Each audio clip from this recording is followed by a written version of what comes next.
Hello everyone, welcome to the class. पिछले class में हमने सी का स्ट्रक्चर सीख लिया था और हमने एक बेसिक प्रोग्राम भी देख लिया था कि स्पेसिफिक मॉडिफायर्स का कैसे हम लोग यूज़ करते हैं। आज हम लोग कुछ सिंपल प्रोग्राम देखते हैं कि सिंपल प्रोग्राम हम लोग कैसे सी में लिखते हैं। हम लोग जो सबसे पहले एक प्रोग्राम लिखने जा रहे हैं वो है,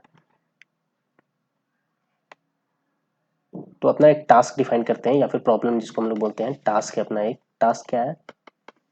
टास्क ये है कि given two integer number we have to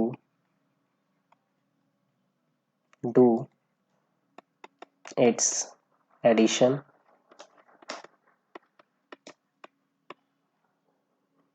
subtraction, multiplication, division and get their remainder.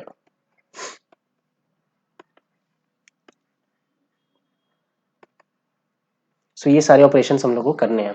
हम लोग को सबसे पहले इनका प्रोग्राम लिखना है। तो ठीक है, हमें पता है कि हमें लिखने के लिए हमें स्ट्रक्चर सिंपल सा पता है इसका कि कैसा होता है। तो सबसे पहले हम लोग देखे हैं कि भाई हम में अपना इंट मेन आ जाएगा। ये तो एक सिंपल सा स्ट्रक्चर है। अभी हमने ये बताया नहीं है कि भाई ये इंट मेन ये सब क्यों लिख रहे हैं। ये कब बताएंगे? जब ये मेन एक फंक्शन है। तो अभी हमने फंक्शन पढ़ा नहीं है, इसलिए भी मैं नहीं बता रहा हूँ। जब हम लोग फंक्शन पढ़ेंगे तो उसमें मैं बताऊंगा कि भाई ये मेन क्या है, इंट क्यों लिख रहे हैं यहाँ पे, ये सारी चीजें। फिर हम लोग ब्रैकेट देते हैं, क्लोजिंग ब्रैकेट देते हैं और यहाँ पे रिटर्न 0 लिख देते हैं। ठीक है। हमने क्या बोला है कि भाई दो नंबर है, तो इसका मतलब मान लेते हैं कि एक 10 और 12 दो नंबर है। इनका हमें क्या करना है भाई? Addition, subtraction, multiplication and division करना है। सबसे पहले अपना क्या था भाई? तो इसका मतलब हमने यहाँ पे बात आ गई कि भाई हमें प्रोग्राम लिखना है। हमने बात किया था भाई कि प्रोग्राम का मतलब क्या होता है? दो चीज होता है, डेटा और प्लस लॉजिक। हमारा डेटा यहाँ पे क्या है? डेटा यहाँ पे हमारे लिए है 10 एंड 12। सबसे पहले क्या करना पड़ेगा? मेमोरी में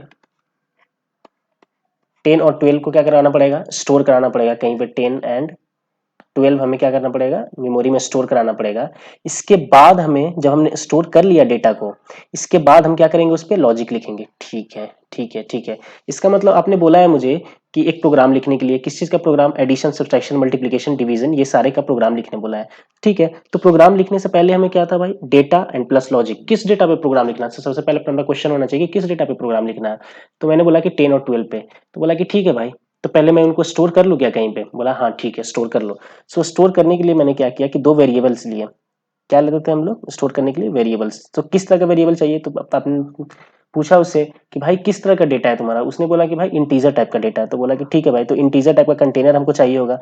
तो मैंने इंटीजर टाइप का दो दो डेटा को रखना है, तो ए और बी नाम का दो कंटेनर ले लिया और इस लाइन को मैंने खत्म कर दिया। बोला कि ठीक है, ये लाइन क्या हो गया? अपना खत्म हो गया। ठीक है। अब बोला कि भाई ये क्या हुआ? इसको हम लोग क्या बोला था कि ये डिक्लेरेशन हो गया। डिक्लेरेशन हो गया मतलब कि कंपाइलर को बता दिया कि अगर मैं आगे ए और बी का कुछ यूज करूं तो तुम्हारे कॉपी में ए और बी के बारे में लिखा हुआ है कि भाई ए क्या है, बी क्या है, तुम्हारे कॉपी में है। क्योंकि कंपाइलर क्या बोलता है भाई कि जो भी मेरे नोटबुक में लिखा हुआ रहेगा मैं सिर्फ उसी को पहचानता हूं। तो इसका मतलब उसका इंट्रोडक्शन तुम्हें देना पड़ेगा। तो तुमने ए और बी का इंट्रोडक्शन इसे दे दिया कि ए और बी क्या है भाई? वेरिएबल्स है। कैसा वेरिएबल्स है? इंटीजर टाइप का वेरिएबल्स है। इसका मतलब उतना मेमोरी एलोकेट करना जब मैं उसका यूज करूंगा। ठीक है। तो ए वाले कंटेनर में डाल दो क्या? 10 डाल दो। तो ठीक है, तो इसने क्या किया? तो ये डिफिनेशन हो गया। डिफिनेशन में क्या करते हैं हम लोग? मेमोरी में स्पेस देखकर एलोकेट हो जाएगा। ए के लिए एक मेमोरी एलोकेट हो जाएगा। कितना हो जाएगा भाई? अगर ये इंटीजर है तो 2 बाइट इसे मिल गई होगी मेमोरी, और यहाँ पे इसने 10 रख दिया। ठीक है। उसी तरह से हम क्या करेंगे? बी बी के लिए हम लोग बी को क्या असाइन कर देंगे? 12 असाइन कर देंगे। बी को 12 असाइन हो गया। इसका मतलब एक और मेरा मेमोरी में 2 बाइट्स का मेमोरी लिया बी नाम से। उसका उस कंटेनर हुआ, उस कंटेनर का नाम क्या हुआ? बी। और वहां पे हमने 12 रख दिया। ठीक है, अब मेरा डेटा हो गया। तो अब क्या था कि भाई ये जो मेरा फर्स्ट टास्क था यहाँ पे कि भाई डेटा को स्टोर करना पहले, क्योंकि प्रोग्राम को मैंने बताया था डेटा स्टोर करना है फिर लॉजिक, तो डेटा तो तुमने स्टोर कर लिया, अब तुम्हें क्या करना है लॉजिक। सो ये पहला जो अपना प्रोग्राम है जिसमें हम लोग कुछ लॉजिक बनाने वाले हैं। सो अब 2 नंबर अगर तुम्हें दे दिया गया है, सो उसे ऐड कैसे करोगे। सो भाई पता है हमें कि ऐड करने के लिए प्लस का अपन यूज करते हैं। प्लस क्या है, एक ऑपरेटर है, ऑपरेटर है जो कि क्या करता है 2 नंबर को ऐड करता है। ये हम लोग को पता है कि प्लस माइनस क्या है, सब्सट्रैक्शन के लिए, मल्टीप्लिकेशन के लिए ये ऑपरेटर है, डिवीजन के लिए ये ऑपरेटर है। सो ऑपरेटर क्या होते हैं, इनका डिफिनेशन क्या होता है, ये सारे अपन नेक्स्ट क्लास में पढ़ेंगे। बट अभी क्या है, ये सारे एक ऑपरेटर्स हैं, मतलब एक ऐसा सिंबल है जो कि कंपाइलर को पता है कि भाई प्लस जब दूंगा तो क्या करना है, माइनस जब दूंगा तो क्या करना है। उसी हिसाब से जैसे कीवर्ड के फॉर्म में बोला गया है कंपाइलर को कि इंट का मतलब तुम क्या समझना, उसी हिसाब से हमने कंपाइलर को बोल के रखा है कि अगर मैं प्लस ऑपरेटर तुम्हें दूं तो तुम समझ जाना कि वो 2 नंबर को ऐड करना है। ठीक है, तो ये सारी चीज कंपाइलर को पहले से ही हमने बता दिया है। ठीक है, सो हमें पता चल गया कि ए और प्लस बी करूंगा तो ये क्या हो जाएंगे, ऐड हो जाएंगे। सो ये ऐड होकर कहीं हमें स्क्रीन पे बताना भी तो होगा ना कि मैं ऐड करके क्या लाया हूँ डेटा। जैसे ये दोनों वो दोनों को ऐड करूंगा मैं, तो 10 और 12 को, सो मेरा 22 आएगा रिजल्ट। तो ये 22 स्क्रीन पे मेरा दिखना भी चाहिए आउटपुट में। सो उसको मैं दिखने के लिए, इसका मतलब ये 22 भी क्या है, एक तरीके का इंटीजर है। इसका मतलब इसको भी हम लोग स्टोर कर सकते हैं मेमोरी में। मेमोरी में स्टोर करने के लिए किस तरह का वेरिएबल लेना पड़ेगा, इंटीजर वेरिएबल लेना पड़ेगा हमें। ठीक है, तभी तो हम लोग उसको प्रिंट कर सकते हैं ना स्पेसिफिक मॉडिफायर का यूज करके, क्योंकि हमें पता है भाई कि इंटीजर को स्पेसिफिक मॉडिफायर से हम लोग यूज करके प्रिंट कर सकते हैं। तो ठीक है, तो हम लोग इसका मतलब हम लोग एक और वेरिएबल लेते हैं सी नाम से, जो कि इंटीजर होगा और उसमें असाइन कर देगा ये क्या, ए प्लस बी। मतलब ए प्लस बी कैलकुलेट होगा, ए प्लस बी कैलकुलेट होने के बाद ये क्या है, असाइनमेंट ऑपरेटर है। असाइनमेंट क्या करता है कि जो भी इधर लिखा हुआ है उसमें क्या डाल देता है भाई, इसका वैल्यू डाल देता है। सो ये सबसे पहले क्या करेगा, ए प्लस बी कैलकुलेट करेगा। ए प्लस बी कैलकुलेट किया ये कंप्यूटर अपने मेमोरी में, क्योंकि इसको प्लस का मतलब कंपाइलर को बोला गया है, तो कंपाइलर प्लस जैसे ही देखा बोला कि भाई मेरे को तो पता है कि क्या होता है प्लस का मतलब। प्लस का मतलब होता है कि भाई ये दोनों का एडिशन होता है, ये दोनों को ऐड करना है। सो उसने इस दोनों को ऐड किया, इस दोनों को ऐड करने के बाद क्या आया भाई, इसका 22। तो इसका मतलब क्या हो गया, ये फिर बना दिया इसने c is equal to 22, internally compiler बता दिया। और इसका मतलब हमें पता है भाई कि c में क्या रखना है, 22 का वैल्यू हमें पुट करना है। सो इसका मतलब हमने कंटेनर तो बनाया नहीं, यहाँ पे तो कंपाइलर कंपाइलेशन एरर दे देगा। क्यों, क्योंकि ये कंटेनर बनाए नहीं हो। तो यहाँ पे इसका मतलब हम लोग ऊपर में एक बना सकते हैं इंट सी नाम का एक वेरिएबल। यहाँ पे इसका इंट्रोडक्शन हम लोग दे दिए। ठीक है, तो इसी को हम लोग एक प्रोग्राम में लिखते हैं, जो भी हमने बातें की। ठीक है, सो हम लोग एक सबसे पहले एक फाइल बनाते हैं। क्या हम लोग करने वाले हैं, एडिशन, सब्सट्रैक्शन, मल्टीप्लिकेशन, डिवीजन, ये करने वाले हैं। तो हम लोग बनाते हैं एक प्रोग्राम। कैसा था वो, हम लोग फर्स्ट लिखा था ना, आज सेकंड लिख देते हैं।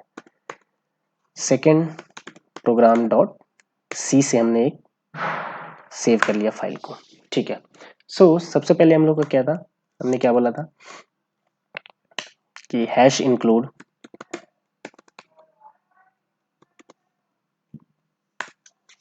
stdio.h। ये क्यों लिखते हैं भाई, header file standard input output के लिए है ये। और हम लोग स्टैंडर्ड इनपुट आउटपुट के लिए ये एक हेडर फाइल है। क्यों, क्योंकि जब हम लोग प्रिंटफ या का यूज करेंगे किसी चीज को प्रिंट करने के लिए, तो उसके लिए यहाँ पे ये यूज में आएगा। ठीक है, तो ये अभी हमने यहाँ पे लिख दिया इंट मेन, एंड देन ये स्ट्रक्चर हमने एक सी का बना लिया। क्या होगा, लाइन नंबर 4 से ये स्टार्ट है और 9 पे एंड हो रहा है, तो इस दोनों ब्रैकेट के बीच में जो भी रहेगा, लाइन नंबर 5 से इंस्ट्रक्शंस जो भी हम लोग लिखेंगे वो सारा कंपाइलर उसको कंपाइल करेगा, एंड देन वहां से एग्जीक्यूशन भी स्टार्ट होगा। ठीक है, तो हमें 2 नंबर को ऐड करना था। सो सबसे पहले हम लोग क्या करते हैं कि हमेशा क्या करते हैं, एक टैब दबा देते हैं। मतलब दिखने में अच्छा लगता है, ऐसा नहीं कि भाई जहां से कर्ली ब्रैकेट स्टार्ट हो रहा है वो इसके नीचे से ही लिखना चालू कर दे, तो वो गंदा लगता है। इसलिए हम लोग क्या करते हैं, एक टैब दबा दोगे, या 4 स्पेस दे सकते हो, यहाँ से 4 स्पेस यहाँ पे जैसे आ गए ना, यहाँ पे इंटर देके। अब इस ब्रैकेट के पास तो 1 2 3 4 स्पेस हम लोग देते हैं, यहाँ से कोड अपना दिखने में सही लगता है। सो इस तरह से हमें हैबिट भी डालना होगा कोड लिखने के लिए, क्लैरिटी भी आना चाहिए, कोड दिखने में भी अपना सही लगे। सो हमारा क्या नीड था भाई, एक इंटीजर तो वेरिएबल और नाम हमेशा ऐसा रखा करो कि जो कुछ मीनिंग करे। जैसे ए बी सी डी तो ठीक है वो वेरिएबल, लेकिन वेरिएबल का नाम हम लोग को ऐसा रखना चाहिए कि अगर कल को जाके कोई दूसरा बंदा हमारे कोड को देखे तो वो सारा चीज वो समझ पाए कि भाई ये कोड में आखिर हुआ क्या है।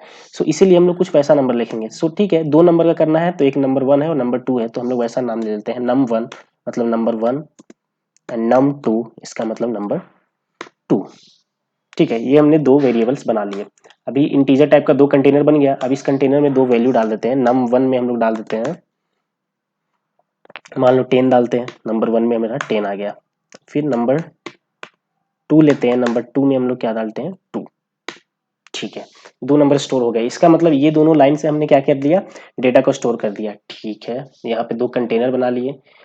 पहले कंटेनर में 10 रख दिया, दूसरे कंटेनर में 2 रख दिया। ठीक है, नंबर आ गए। अब अपने को लिखना है क्या, लॉजिक। सो हम लोग थोड़ा सा कमेंट करते हैं कि यहाँ पे लिख सकते हैं कि भाई क्या कर रहे हो, कि दूसरा कोई अगर हमारे प्रोग्राम को देखे तो समझ पाए, तो इसलिए हमने कमेंट यहाँ पे दे दिया कि क्या दिया, स्टोरिंग द डेटा। डेटा को हमने स्टोर कर लिया। अब तुम क्या करने वाले हो, लॉजिक। अब यहाँ पे हम लोग क्या लिख देते हैं, कमेंट। ये कमेंट किस लिए लिख रहे हैं, क्योंकि कोई देखकर तुरंत समझ जाए कि किस चीज का प्रोग्राम है। तो ठीक है, ऊपर में हमने लॉजिक फॉर एडिशन। तो हमें पता है कि हम लोग ऑपरेटर का यूज करते हैं। ऑपरेटर क्या है, सिंबल है। जैसे एडिशन के केस में हम लोग कौन सा ऑपरेटर यूज करने वाले हैं, प्लस सिंबल का यूज करने वाले हैं। कैसे जानेगा कंप्यूटर भाई, ये इस तरह से जानेगा कि कंपाइलर को पहले से बोल दिया गया है कि अगर तुम प्लस देखोगे इसका मतलब उस 2 नंबर को ऐड कर दो, एडिशन के बाद ऐड करना है, और अगर माइनस देखोगे तो सब्सट्रैक्ट करना है। ये सारा कंपाइलर को हमने पहले ही बोल दिया है, तो ये ऑपरेटर प्लस का यहाँ पे हम लोग यूज करेंगे। सो लॉजिक फॉर एडिशन हम लोग क्या लिखेंगे कि num1 प्लस num2। सो ये ऐड हो गया। ये ऐड होने के बाद करना क्या है भाई, कहीं पे अपने को स्टोर करना है। ये num1 प्लस num2 को ऐड कर लिया, कंपाइलर ऐड करेगा, 10 प्लस 2 करेगा तो ये 12 आ गया। 12 आ गया, लेकिन कहीं मेमोरी में हमको 12 रखना भी तो पड़ेगा। क्यों, क्योंकि हम लोग स्क्रीन पे प्रिंट भी तो कराना है। अगर ये ऐड करके और ऐड किया हुआ है तो कहाँ पे हम लोग को दिख थोड़ी रहा है भाई, ये सही ऐड किया है, गलत ऐड किया है, क्या किया है, ये अपने को पता चल ही नहीं रहा।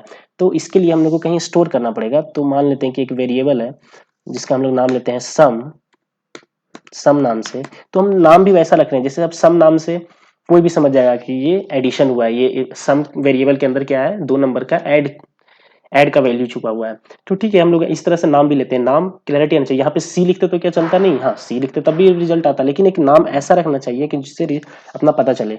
सो अभी हम लोग सम के अंदर क्या किए, तो ये कंपाइलर क्या करेगा, जब रन करेंगे तो 10 num1 से num1 लिखें तो num1 से क्या उठाएगा, वो 10 उठाएगा। फिर इसके बाद प्लस देखेगा, फिर num2। इसका मतलब ये क्या करेगा कंपाइलर, सबसे पहले num1 देखेगा तो num1 के अंदर जाएगा उसके कंटेनर में। उसके कंटेनर में नाम अगर हम लोग वेरिएबल का लिखते हैं, इसका मतलब उसके वैल्यू हुआ। वेरिएबल का नाम का मतलब क्या हो गया, उसका वैल्यू। सो नम वन बोला, इसका मतलब उसके कंटेनर में गया, उसके कंटेनर में देखा कि क्या है नम वन के कंटेनर में, बोला 10 है, तो बोला कि भाई 10 रख दो नम वन की जगह पे। बोला उसके बाद क्या है, प्लस। इसके बाद देखा num2 फिर वेरिएबल का नाम आया ना। वेरिएबल का नाम अगर हम लोग बोलते हैं, इसका मतलब क्या, उसके अंदर का वैल्यू। सो इसने 2 किया। अब कंपाइलर को पता है कि भाई मेरे को 2 नंबर मिल गया है, 10 और 2, और इसके बीच में प्लस ऑपरेटर का यूज हुआ है, तो उसे समझ में आ गया कि मेरे को एडिशन करना है, तो इसने 12 बोल दिया इसको। अब हमने फिर क्या लिखा है भाई, क्या लिखा है, सम इज इक्वल टू, अब ये क्या हो गया, सम इज इक्वल टू 12 हो गया। अब हम लोग को ये पता है कि सम नाम का एक वेरिएबल है जिसमें हम लोग को 12 रख देना है। ये सेम हो गया, num1 इज इक्वल टू 10 है, उसी तरह से सम इज इक्वल टू 12 है। लेकिन ये किसी कंटेनर में ये 12 कैसा आया, एक इंटीजर आया। अगर एक इंटीजर आया तो 12 को रखने के लिए मेमोरी में, ये जो वेरिएबल है सम, इसको भी इंटीजर टाइप का होना पड़ेगा इसका कंटेनर। हमने बताया है क्या, नहीं। तो ये सम को जानता है क्या, अभी कंपाइलर नहीं जानता। देखो इसको कंपाइल करके हम लोग देखते हैं तो क्या करता है, ये बताएगा कि भाई हम सम को, मैं तो सम को जानता ही नहीं है। तुम जिसके अंदर सम इज इक्वल टू 12 बोलना चाहते हो, तो मैं तो उसको जानता ही नहीं है। सो कंपाइल किया तो देखो ये इस लाइन पे इसने रेड कर दिया। इसका मतलब ये क्या बोल रहा है, अनडिक्लेयर्ड है। इसका तुम डिक्लेरेशन दिए नहीं हो, लिखित कुछ बताया ही नहीं हो, मेरे कॉपी में इसके बारे में कुछ लिखा हुआ ही नहीं है कि ये सम है क्या। सो इसको हम लोग को बताना पड़ेगा सम के भी बारे में। सो हम लोग क्या करते हैं, यहाँ पे एक सम का डिक्लेरेशन भी दे देते हैं, जो कि किस तरह का कंटेनर है, कि इंटीजर टाइप का। सो num1 था तो num1 में 10 आ गया, num2 में 2 आ गया। और जब ये num1 प्लस num2 पहले कैलकुलेट किया कंपाइलर, num1 इसका मतलब इसे 10 उठा लिया वहां से, num2 मतलब 2 उठा लिया क्योंकि नाम है, नाम का मतलब हो गया भाई कंटेनर में जो वैल्यू है वो। इसका मतलब प्लस को भी वो जानता था कि दोनों को ऐड करना है, तो ऐड करके 12 कर दिया। इसका मतलब लास्ट में सिंप्लीफाई होकर क्या आ गया, सम इज इक्वल टू, ये सारे के जगह पे num1 प्लस num2 की जगह पे क्या आ गया, 12 आ गया। ये सब इंटरनली कर रहा है compiler. Sum is equal to 12 आ गया। इसका मतलब ये क्या है, ये असाइनमेंट ऑपरेटर हमने बोला था, इसका मतलब 12 किस में असाइन हो जाएगा, सम के अंदर असाइन हो जाएगा। सम को वैसा कंटेनर बनना पड़ेगा, इसलिए सम को हमने क्या ले लिया, इंटीजर टाइप का ले लिया। यहाँ पे एरर इसने इसलिए दिया था क्योंकि इसका डिक्लेरेशन नहीं था उसे कॉपी में, सो उसका डिक्लेरेशन के लिए हमने ऊपर उसको डिक्लेयर भी कर दिया। ठीक है, ये अपना समझ में आ गया। अब ये सम वेरिएबल के अंदर जो आया वो सही है गलत है, ये क्या कैलकुलेट करके दिया होगा, ये अपन कैसे जानेंगे, ये अपने को पता चलेगा जब जैसे अभी इसको सेव किए करेंगे। अब हम लोग कंपाइल करते हैं, तो ये कंपाइल हो गया सक्सेसफुली। अब हम इसको रन करते हैं कंपाइलेशन के बाद, कुछ भी नहीं आया। इस लाइन के ऊपर हमारा आउटपुट आना चाहिए, इसका सम का वैल्यू आया क्या, नहीं। वो कैलकुलेट करके सम में स्टोर कर लिया है, लेकिन हमने प्रिंट करवाया क्या कुछ भी, कि रिजल्ट सही है गलत कैसे पता चलेगा, हमको उसको प्रिंट कराना पड़ेगा।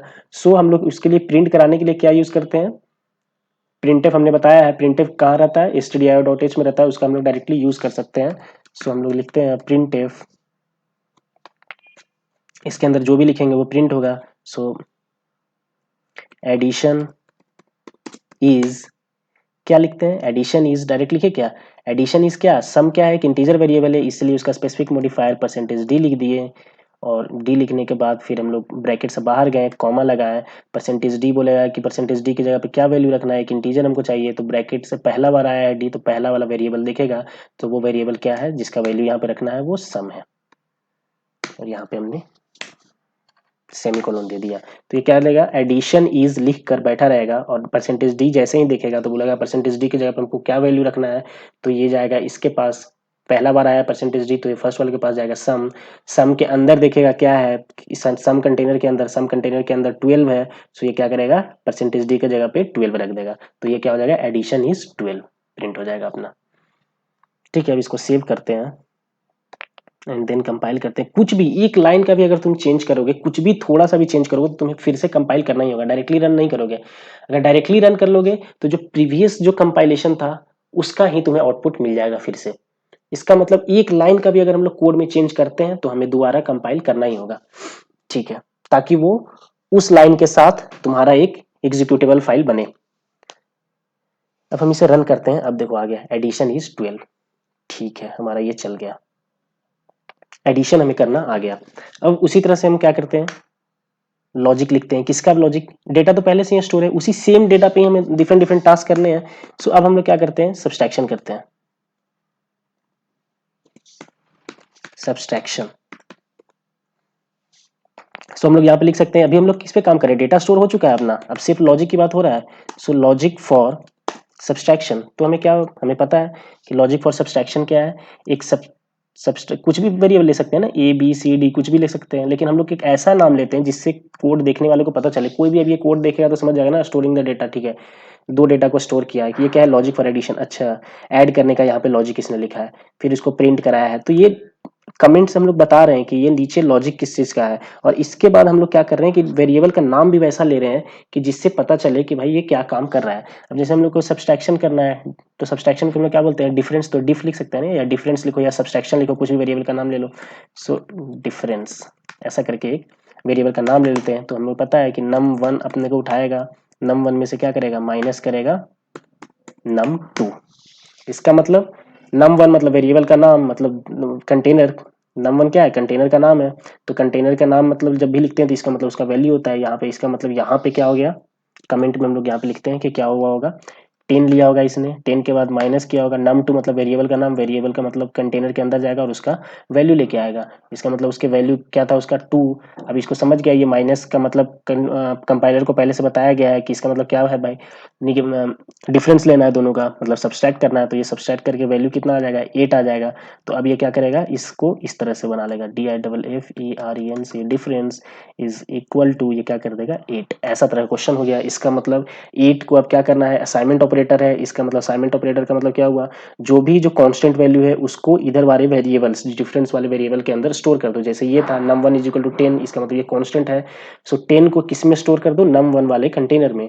8 को किस में स्टोर कर दो डिफरेंस वाले कंटेनर में। सो 8 एक इंटीजर है, इसका मतलब डिफरेंस को भी कैसा रहना पड़ेगा, एक इंटीजर टाइप का कंटेनर बनना पड़ेगा। अभी हमने बताया है क्या इसे कंपाइलर को इसके बारे में, इसका हम लोग यहाँ पे यूज कर रहे हैं, लेकिन इसका डिक्लेरेशन है क्या उसके कॉपी में, नहीं है। नहीं है तो ये देखो फिर से कंपाइलेशन एरर देगा। अगर हम लोग इसको सेव करते हैं और रन करते हैं तो देखो ये डिफरेंस को बोल दिया कि भाई मैं इसको तो पहचानता ही नहीं हूँ। तो हम लोग को ऊपर में इसके कहीं पे भी, यहाँ पे भी हम लोग दे सकते हैं, लेकिन अच्छा रहता है कि भाई सब ऊपर दो, तो यहाँ पे हम लोग यहीं पे दे सकते हैं। और वेरिएबल्स का नाम वो क्या है, डिफरेंस। ठीक है, अब देखो ये चल जाएगा। ठीक है, अभी कंपाइल हो गया। तो ठीक है, तो यहाँ यहीं पे हम लोग लिखते तो चलेगा क्या, नहीं नहीं, ये बस इसलिए लिख रहा हूँ क्योंकि सारा वेरिएबल्स में लिख रहा था तो कॉमा देकर इतने सारे वेरिएबल्स दे दिया। अगर मुझे यहाँ पे मन नहीं है तो मैं यहीं पे इसको खत्म करता हूँ, फिर नीचे लाइन पे दे सकता हूँ कि इंट डिफरेंस, ऐसा तभी कंपाइल हो गया। इसका मतलब ये हुआ कि इसका जब तुम यहाँ पे यूज कर रहे हो ना, उसके पहले ये कहीं ना कहीं उसका डिक्लेरेशन दे दो उसको कॉपी में। इसका मतलब अगर हमको यहाँ नहीं देने का मन नहीं है तो बाई चांस मान लो यहाँ पे इसको कमेंट कर देते हैं, यहाँ पे दे दूँ तो इंट डिफरेंस, तो चलेगा क्या, हाँ तब भी चलेगा। क्यों, क्योंकि यहाँ पे तुम इसका जस्ट ऊपर उसके बारे में बता दिए हो और फिर यहाँ पे इसको यूज कर रहे हो, इसका मतलब यहाँ भी चलेगा। तो यहाँ पे क्यों नहीं लिखे, यहाँ पे भी लिख सकते हैं, कोई प्रॉब्लम नहीं है, लेकिन कोड दिखने में सही नहीं लगता है। हमेशा दिखने का कोड वो ज्यादा सही लगता है कि जितने भी वेरिएबल्स यहाँ पे यूज हो रहे हैं सब पहले ऊपर में सारे वेरिएबल्स डिक्लेयर हो जाए, सबका लिखित पहचान मिल जाए सबसे ऊपर में हम लोग लिखते हैं, फिर डेटा को स्टोर करते हैं, उसके बाद हम लोग लॉजिक लिखना चालू करते हैं। ये अच्छा तरीका होता है, कोड दिखने में सही लगता है, इसलिए इसलिए हमने क्या किया, ऊपर में इसको डिक्लेयर कर दिया। ठीक है, अब हम इसका भी वैल्यू चाहते हैं कि प्रिंट हो। सो हम लोग क्या लिख सकते हैं, यहाँ पे क्या लिख सकते हैं, सब्सट्रैक्शन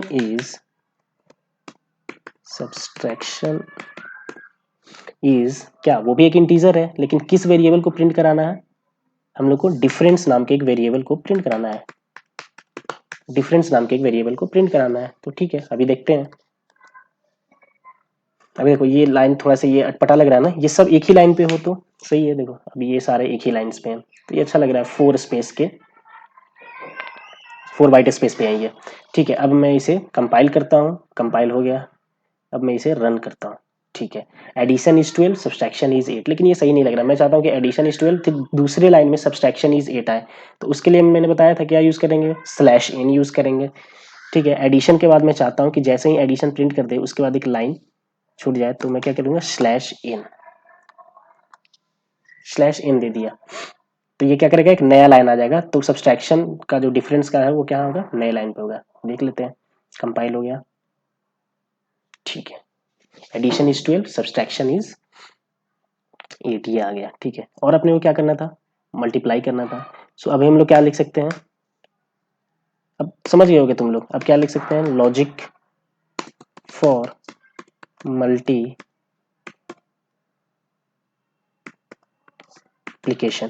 ठीक है, तो भाई एक मल्टीप्लाई के नाम से एक वेरिएबल बना लेंगे। ठीक है, और मैं क्या कर दूंगा, num1 इंटू ये एस्ट्रिक्स है स्टार। स्टार को कंपाइलर को बोला गया कि जब भी तुम स्टार देखना ना, इसका मतलब वो दोनों को मल्टीप्लाई कर देना, इंटू num2 ऐसा बोल दिया। अब मैं इसको मल्टीप्लाई में स्टोर कर लिया। तो मल्टीप्लाई है क्या, डिक्लेयर नहीं, वो तो फिर इसका मतलब मैं फिर से डिक्लेयर करना पड़ेगा। तो ऊपर कर दिया क्योंकि दो जगह हमने ले लिया है।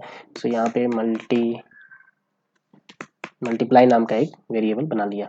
ठीक है, तो इसको प्रिंट कराने के लिए क्या करना होगा अपने को, इसको प्रिंट कराने के लिए यहाँ पे भी प्रिंट करा लेते हैं अपन। यहाँ पे हम लोग क्या लिख देते हैं,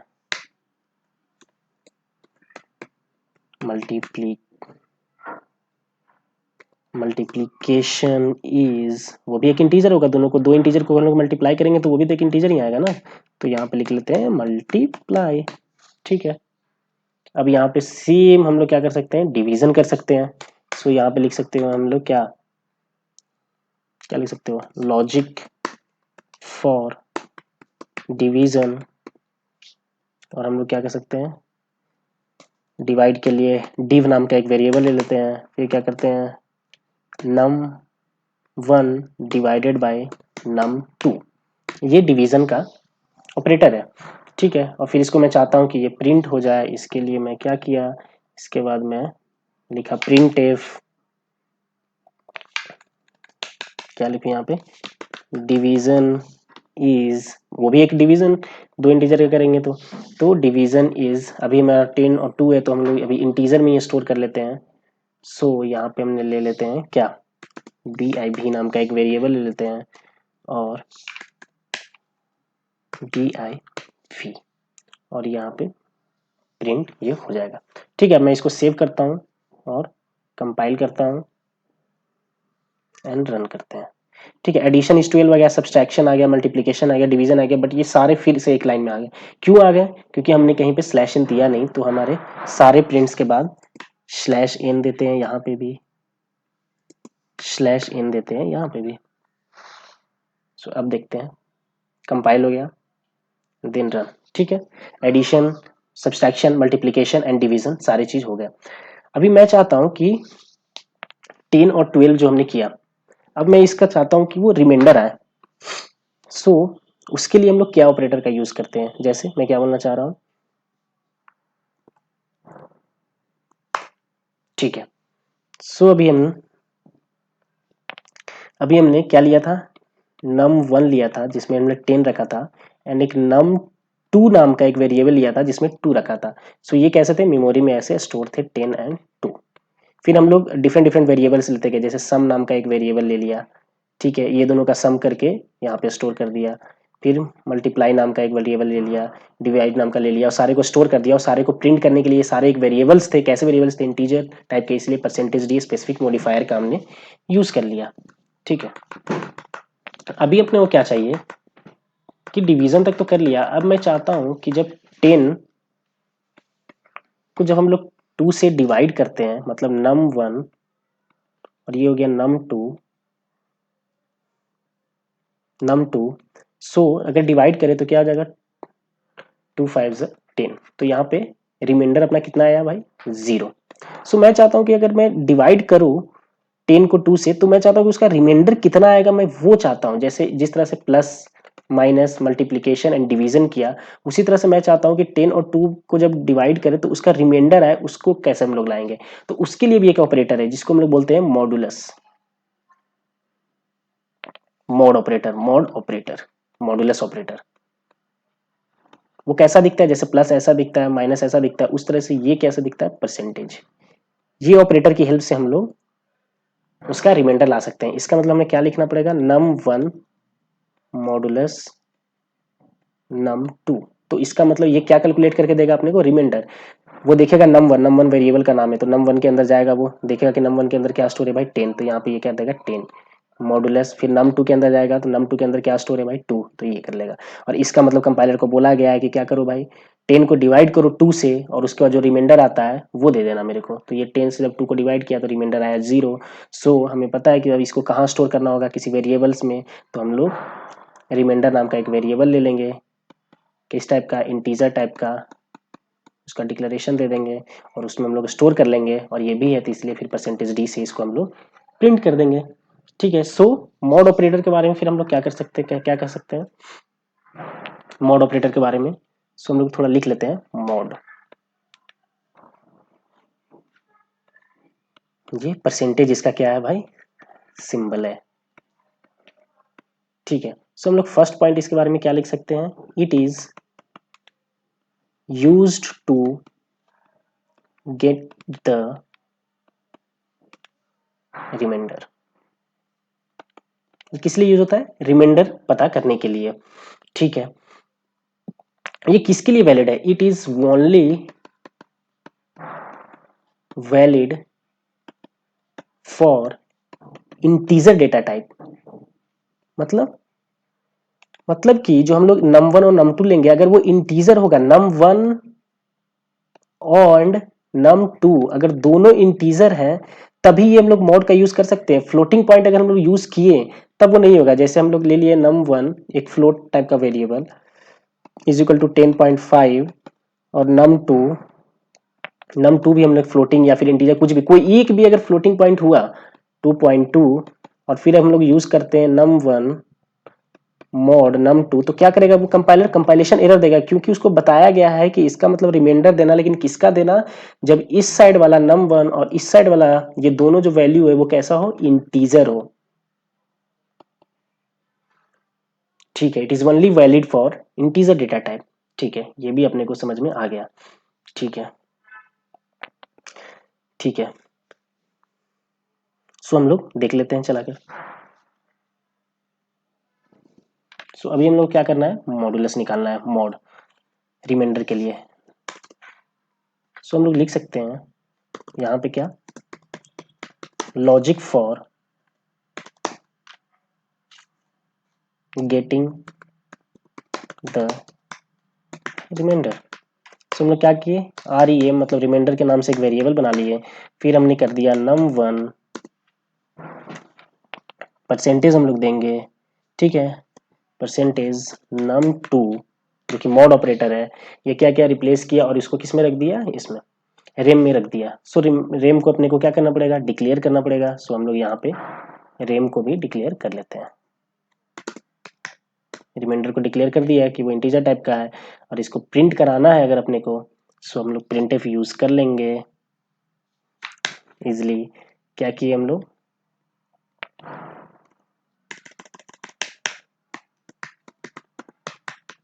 रिमाइंडर इज परसेंटेज डी और क्या प्रिंट हो रहा है यहाँ पे, REM, और इसके बाद भी एक सही से लाइन है, यहाँ पे हम लोग को क्या डालना पड़ेगा, /n। अब हम लोग देखते हैं क्या आता है, कंपाइल करते हैं, कंपाइल कर लिया इसने, अब रन करते हैं। ठीक है, रिमाइंडर इज 0 इसने बोल दिया। ठीक है, सो अगर हम लोग वैसे ही लेते हैं क्या, अगर हम num1 और num2 की वैल्यू को अब चेंज करते हैं, सो हम लोग लेते हैं यहाँ पे 7 एंड 2, तो देखते हैं कि उस केस में सारी चीजें अच्छे से काम कर रही है कि नहीं कर रही है। ठीक है, सो 7 और 2 लिया था तो एडिशन, ठीक है, 9 आएगा, सब्सट्रैक्शन उनका 5 आएगा, ठीक है, मल्टीप्लिकेशन उनका 14 आएगा, डिवीजन उनका 3 आएगा। ठीक है, डिवीजन को अगर हम लोग देखें 7 और क्या लिया है हमने, 2।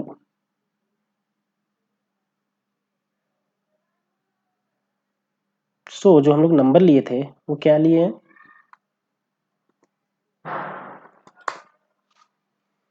नंबर जो अपना लिया है वो 7 एंड 2 लिया है हमने, तो इसका मतलब वो हो गया 7 डिवाइडेड बाई 2। सो अगर हम लोग 7 को 2 से डिवाइड करते हैं तो क्या हो जाता है, 6 और ये 1.0 3.5 आता है। सो ठीक है, 3.5 क्या है, एक फ्लोटिंग पॉइंट है, फ्लोटिंग पॉइंट वैल्यू यहाँ पे आ गया। लेकिन हमने क्या लिखा था इधर, डिव नाम का जो लिया था डिवीजन का, वो कैसा लिया था भाई, इंटीजर टाइप का लिया था। तो इंटीजर टाइप में हम लोग पॉइंट वाला रख सकते हैं क्या, नहीं रख सकते हैं। इसीलिए उसने क्या किया कि 3.5 रखने के लिए अपने को क्या लेना पड़ता, डिव को फ्लोट अगर हम लोग लेते इसको तब क्या आता, 3.5 आता, वैल्यू प्रिंट होता है। लेकिन हमने इंटीजर लिया इसलिए 0.5 को खत्म किया, सिर्फ यहाँ से इंटीजर वैल्यू 3 को उठाया और इंट वाले कंटेनर में रख दिया, क्योंकि बोला कि भाई इंट वाला जो कंटेनर है वो पॉइंट को सपोर्ट नहीं करता है, वो सिर्फ इंटीजर वैल्यू लेता है। और तुम्हारा आंसर 3.5 आया है, इसमें से हम सिर्फ इंटीजर वैल्यू लेंगे 3 और उसको 0.5 को उसने ड्रॉप कर दिया। ठीक है, जैसे हम लोग यहाँ पे देख सकते हैं अपने आउटपुट में, डिवीजन क्या बताया है, सिर्फ 3 बताया है इसने। क्यों बताया, क्योंकि कंटेनर अपना कैसा था, इंटीजर टाइप का था। जैसे हम लोग देखते हैं, अगर हम लोग डिवीजन में जाएंगे यहाँ पे, डिव, ये जो डिवाइड किया है, तो डिव अपना किस तरह का कंटेनर है, डिव अपना कंटेनर है इंटीजर टाइप का, इसीलिए उसने सिर्फ इंटीजर वैल्यू उसमें उठा के डाल दिया। अगर हम लोग पूरा पॉइंट में चाहते हैं कि सारी वैल्यूज आए, तो हम लोग को डिव को क्या बनाना पड़ेगा, फ्लोट बनाना पड़ेगा। सो हम लोग यहाँ से डिव को हटाते हैं और उसके डिक्लेरेशन में अब क्या बताते हैं कि तुम किस तरह का कंटेनर हो, फ्लोट टाइप के कंटेनर हो। तो अब देखते हैं क्या होता है। सो अब अपन देखेंगे, कंपाइल करते हैं, देन रन करते हैं।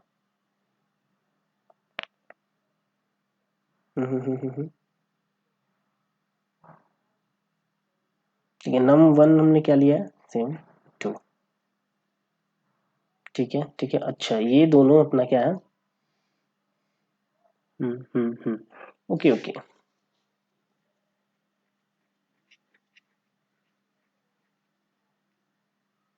एंड रिमाइंडर ये अपना क्या दिया है,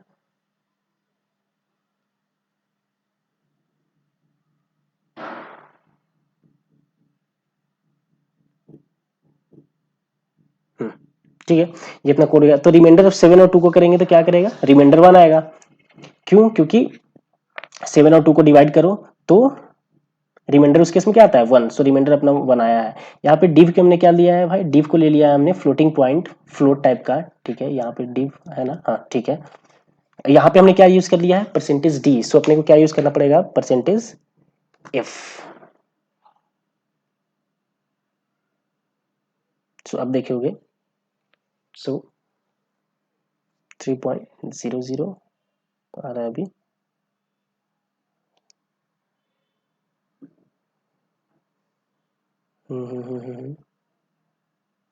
ठीक है, ये एक इंटीजर था, ये एक इंटीजर था। अगर ये दोनों नंबर को हम लोग कर लेते हैं व्हाट, सो अभी कंपाइल करते हैं। सो ये देखो फ्लोटिंग पॉइंट पे ये नहीं चलता है ना, नम 1 नम 2 अगर फ्लोटिंग पॉइंट करेंगे तो हमने क्या बोला था भाई, पॉइंट वाले पे ये नहीं चलता है। सो इसने कंपाइलर दे दिया कि भाई फ्लोट पे ये नहीं चलता है। सो अभी थोड़ी देर के लिए अपने क्या करते हैं, इनको कमेंट करते हैं एंड देन कंपाइल करते हैं एंड देन रन करते हैं। सो अपना क्या आ गया देखो 3.5 आ गया। इसका मतलब क्या हुआ, इसका मतलब क्या हुआ भाई, कि जो हमने किया यहाँ पे, सो अभी अपने क्या है कि डिवीजन करते समय हमने जो डिवीजन किया, सो उसमें जो नंबर आया 3.5, तो ये फ्लोटिंग पॉइंट था। सो हमने दो इंटीजर को डिवाइड किया और उसका नंबर किस में आया, 3.5 आया, तो स्टोर किया हमने।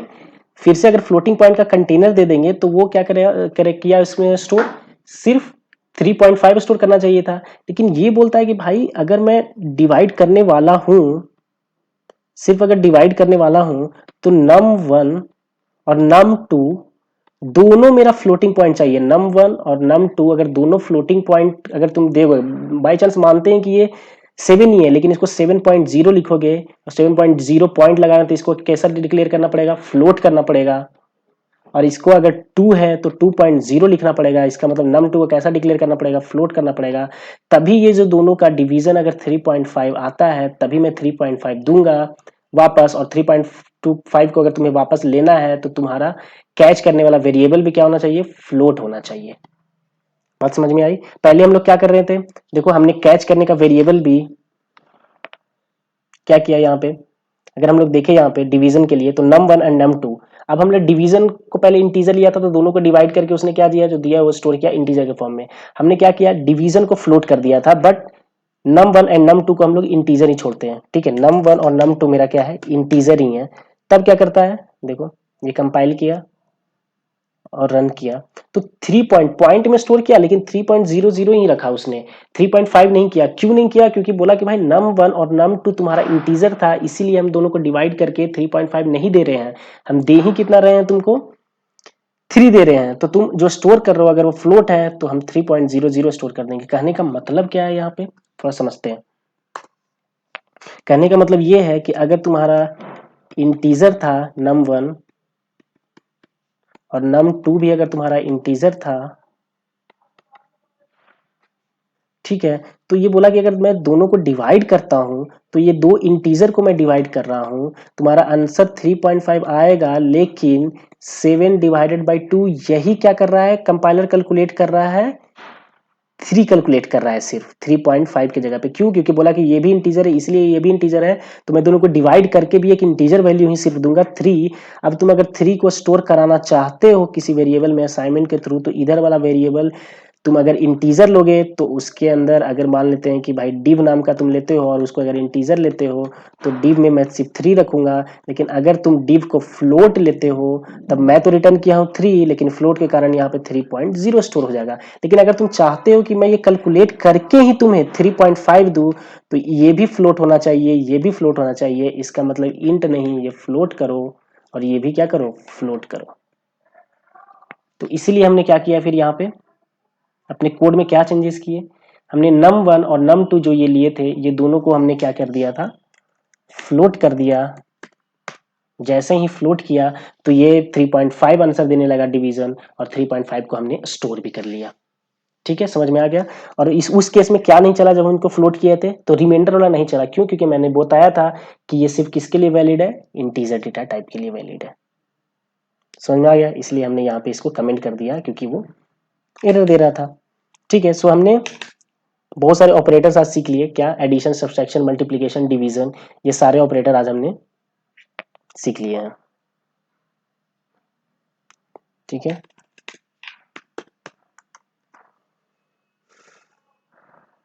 सो नेक्स्ट क्लास में हम लोग बहुत सारे ऑपरेटर्स के बारे में पढ़ेंगे, उनका प्रेसिडेंस लेवल क्या होता है, प्रेसिडेंस क्या होता है, ये सारी चीजें हम लोग नेक्स्ट क्लास में पढ़ेंगे। Okay, thank you.